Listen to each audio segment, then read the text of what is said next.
Workshop ജീവനക്കാരൻ വണ്ടി നന്നാക്കുകയല്ല, ഉള്ളിൽ ഒളിഞ്ഞിരിക്കുന്ന ഒരാളെ കണ്ടെത്താനുള്ള ശ്രമമാണ്.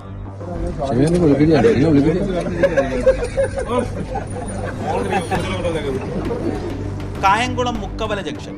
സ്കൂട്ടർ എടുക്കാനായി വാഹന ഉടമ വന്നപ്പോൾ ഒരു തല വണ്ടിക്കുള്ളിൽ കണ്ടു. ഇഴജന്തുക്കൾ നാട്ടിൽ വിലസുന്ന കാലമായതിനാൽ രണ്ടാമതൊന്ന് ചിന്തിച്ചില്ല. പാമ്പെന്നങ്ങ് ഉറപ്പിച്ചു. നാട്ടുകാരും കൂടി വണ്ടി അഴിച്ചു പരിശോധിക്കാൻ തീരുമാനിച്ചു.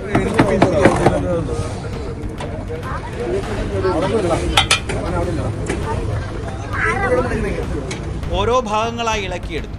ഒടുവിൽ ആളെ കണ്ടെത്തി. പാമ്പ് തന്നെ, പക്ഷെ അതൊരു ചെറിയ ചേരയായിരുന്നു. സമാധാനം, സന്തോഷം.